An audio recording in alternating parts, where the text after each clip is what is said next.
maulan ang panahon. Maulan, maulan ang panahon. Maulan, maulan ang panahon. Maulan ang panahon. Ngayon, maaari na kayong tumayo at sabayan niyo ako.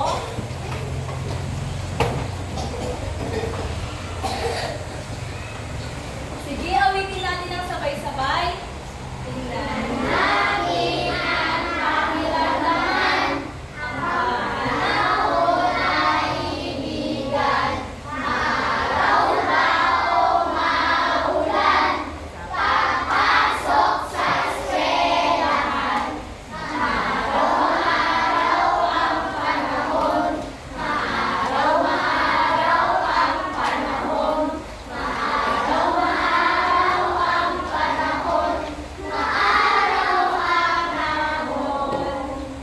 Tingnan natin at pakiramdaman. Ang panahon na ibigan. Maaraw ba o maulan? Pagpasok sa eskwelahan. Maulan ang panahon. Maulan, maulan ang panahon. Maulan, maulan ang panahon. Maulan, panahon. Ngayon, maaari na kayong umupo. Thank you, Ma'am. Mabuhay! Kuya Troy, maaari mo bang sabihin kung sino ang absent natin ngayon? Jeffrey, si Ron J, tsaka si Leia. Kung tatlo ang absent natin ngayon, ilan lahat kayo dito sa? Tayo ay? Tayo ay? 33. May inihanda ako dito ang isang gawain. May mga larawan akong ipapakita at tutukuyin nyo kung ito ba ay ginagawa natin tuwing tag-araw o tag-ulan. Para sa panuto, itataas nyo ang araw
Maulang ang panahon.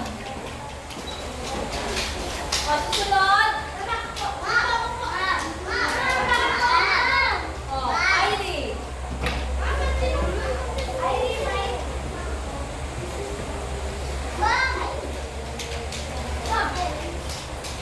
O, ano ang nakikita mo sa larawan? O, bumibili ng ice cream. Kailan natin ito karaniwang ginagawa? Tag-init o maaraw ang panahon.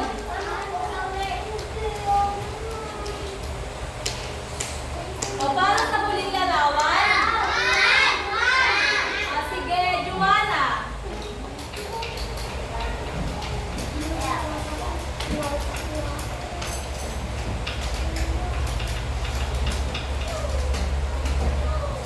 Ano ang nakikita mo sa larawan? O, bata nagpapalipad ng saranggola. Kailan kaya tayo nagpapalipad ng saranggola? Tuwing mahangin ang panahon. O, ano kaya ang pagkakapare-pareho ng inyong sagot? Meron tayong maaraw, maulan, mahangin at maulaw. Ano kaya ang tawag natin sa apat na yon? Yes, Sandy, yun ay iba't ibang lagay ng panahon.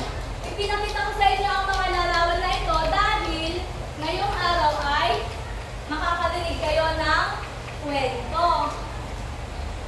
Ang pamagat ng ating kwento ay umaaraw, umuulan. Pero bago yan, basahin muna natin ang mga pamatnubay na tanong na ating sasagutin mamaya.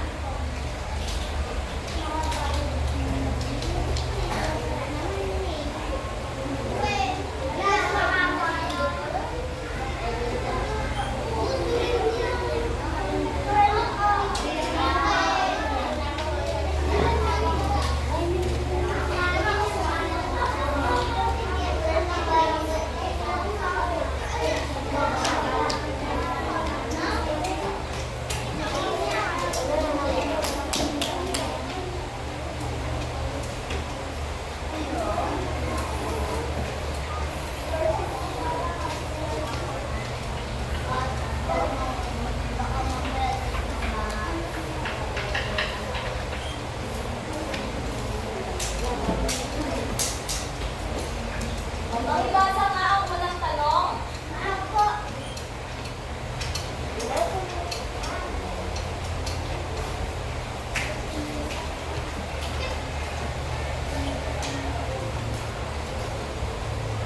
Sino gustong bumasa sa unang tanong? Yes, Lander.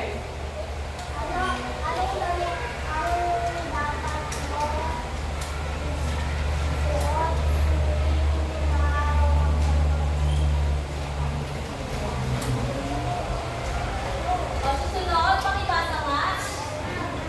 Sige, Rian.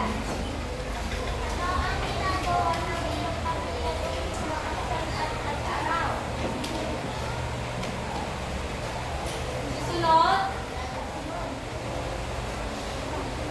Sige, Daniel.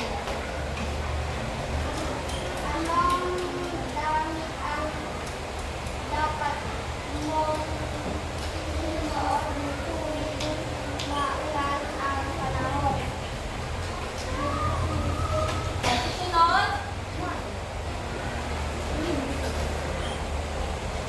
Sige, Anika.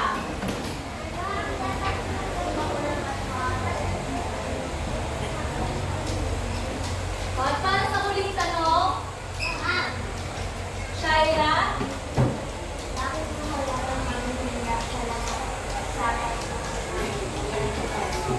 O, ngayon naman, basahin natin ang sabay-sabay ang mga pamantayan sa pakikinig. Basahin nga ng sabay-sabay.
gamit.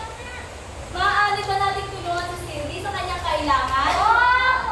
Kailangan ni Cindy ng wala pa ako sinabi na isinusuot sa katawan hindi mabasa sa ulan.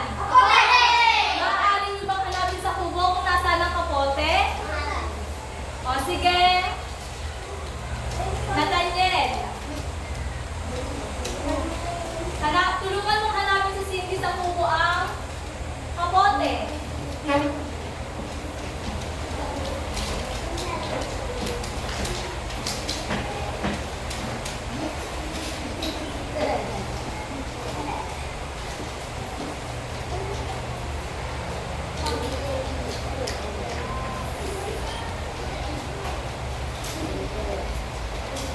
Tama, ang kapote ay sinusuot natin upang makaiwas sa ulan. Sa daraanan ni Cindy pauwi sa kanila ay madaming tubig sa kalsada. Ano kaya ang kailangan niyang isuot sa paa upang hindi siya mabasa? Sige. Nathaniel Constantino.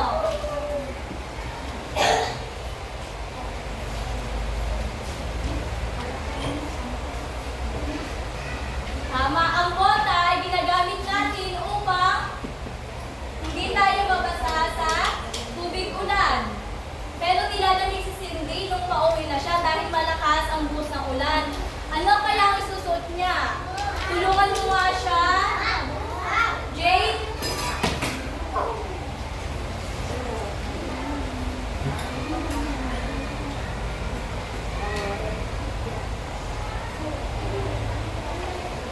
Tama, ang jacket ay sinusuot natin para makaiwas sa lamig. Ngayon, pwede nang umuwi si Cindy. Dahil, kanina pa siya hinihintay ng kanyang tatay Amboy. Kinabukasan, maganda ang sikat ng araw. Gusto mag-swimming ni Cindy. Ngunit, nag-aalangan siya kung ano ang kanyang isusuot. Maaari ba natin tulungan si Cindy kung ano ang kanyang isusuot? Tulungan mo nga siya, sister. Ano kaya ang isusuot niyang damit pag nag-swimming siya?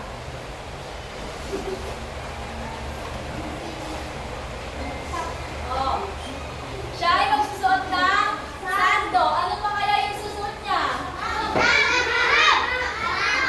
Sige, Nicole.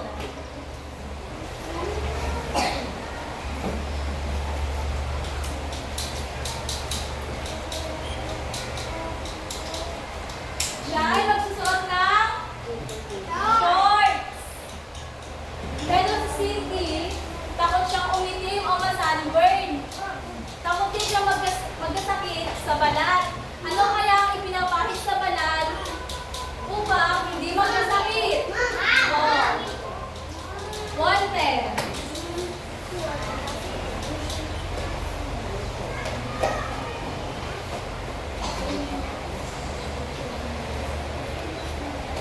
Siya ay gagamit ng sunblock para hindi siya mangitim o ma-sunburn.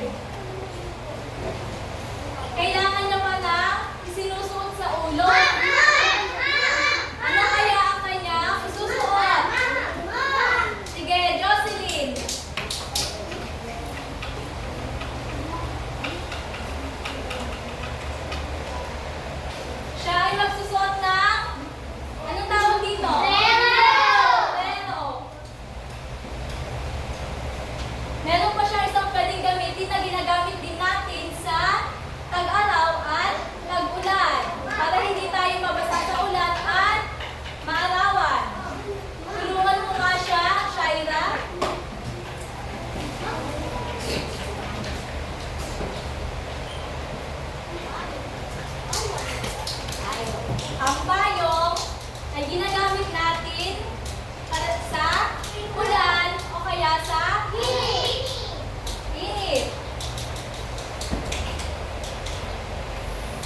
Swimming daw sila sa dagat. Pwede sa ilog o kaya swimming pool.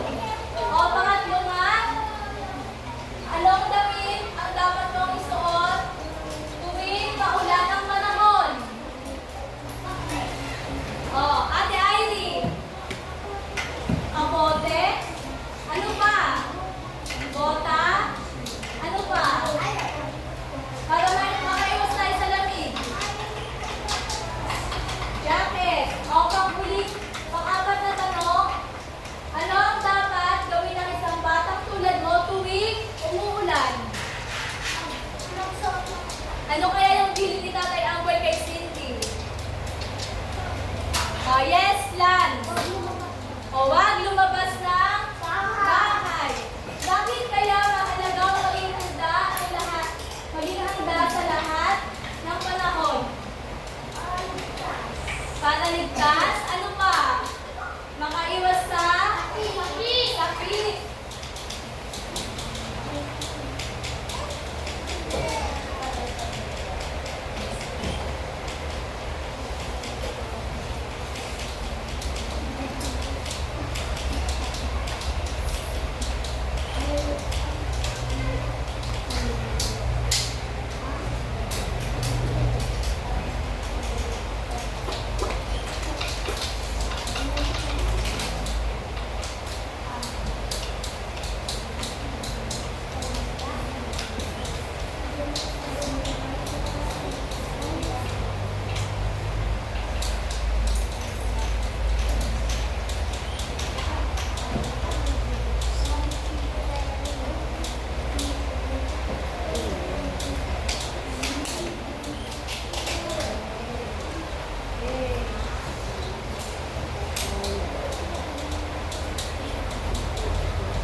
aktividad sa labas.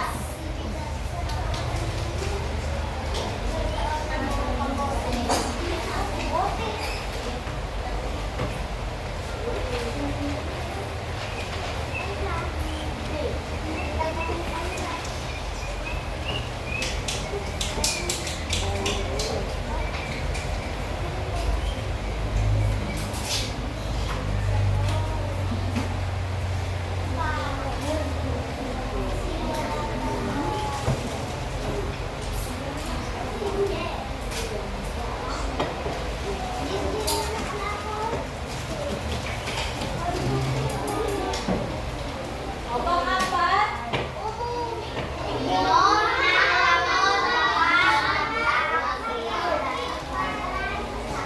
uminom daw ng gamot kapag nagkasakit ka dahil sa ulan para malunasan natin agad yung lagnat, sipon, at ubo.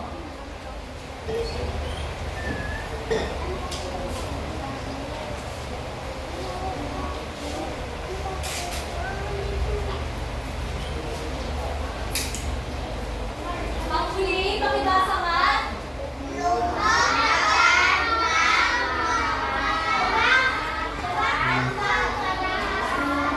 Lumakad daw ng marakal, ang sahig ay basa. Lumakad daw tayo ng dahan-dahan, baka tayo ay madulas. May isasabuhay niyo ba lahat ng tinalakay natin ngayon? May isasabuhay niyo kaya? Yung mga natutunan niyo ngayon dito sa mga dapat gawin sa tag-araw at tag-ulan, katulad ng paggamit ng payong, pagsusuot ng kapote at bota.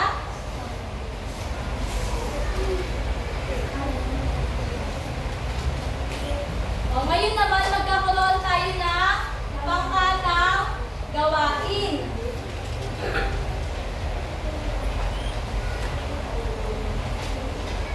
Ang unang grupo ay magsusulat sila ng mga dapat gawin tuwing tag-araw at tatlong dapat gawin tuwing tag-ulan. Yung pangalawang grupo naman ay tutukuyin nila kung ano ang nasa hanay B na tinutukoy sa hanay A. Ang pangatlong grupo naman ay sila ay magdudula-dulaan patungkol sa kung paano may papakita ang pangkaligtasan at pag-iingat sa bawat pagharap sa iba't ibang lagay ng panahon.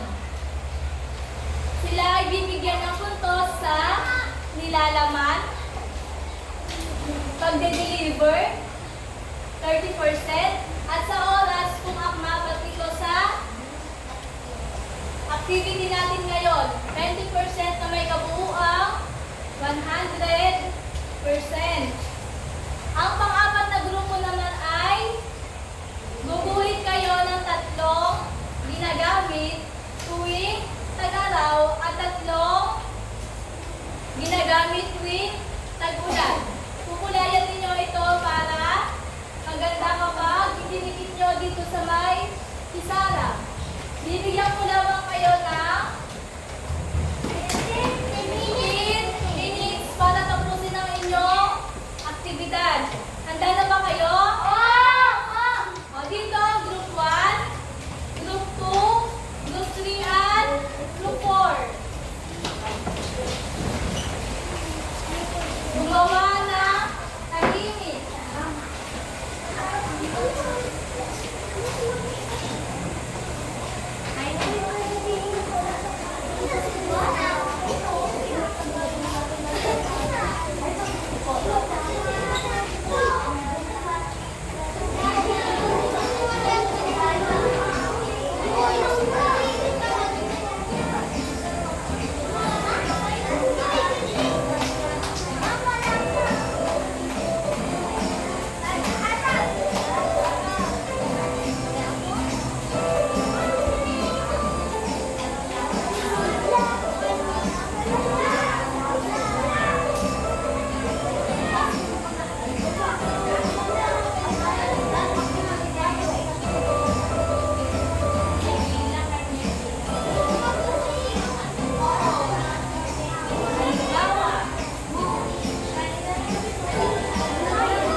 magbilang 3.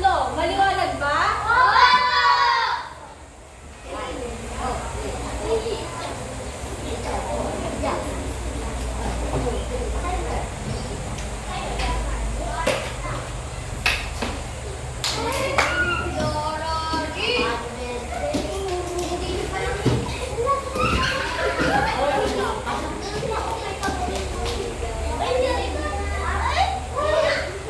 Stop! Hi, Chelsea!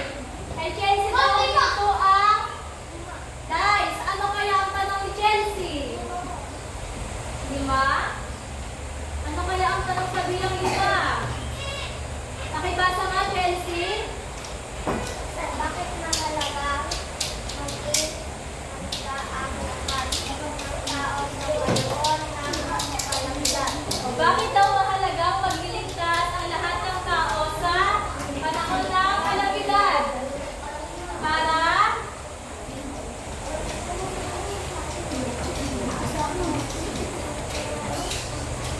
O, sino ang gustong tumulong kay Chelsea? Bakit daw mahalagang maging handa ang lahat ng tao sa panahon ng kalamidad? O, yes, Ivy. Para maging ligtas at makaiwas sa sakit.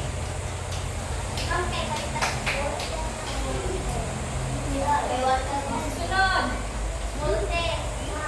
Basa.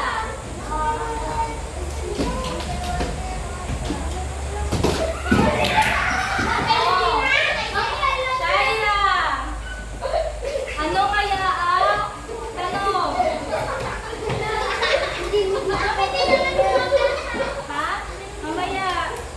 Ang tanong ay, ano ang mga dapat gawing pag-iingat tuwing tag-araw? O, ano daw yung mga dapat gawin tuwing tag-araw? Sunblock? Ano pa? Magpayong? Isa pa? At sombrero.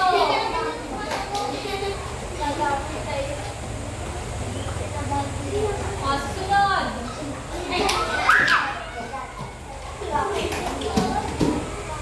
O, ulit tuloy tayo ng tanong.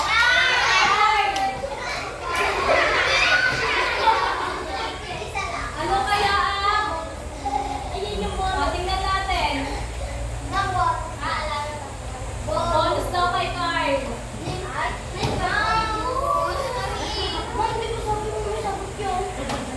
May sagot ba sa bonus? O, pasa mo. Dudley. Sa likod.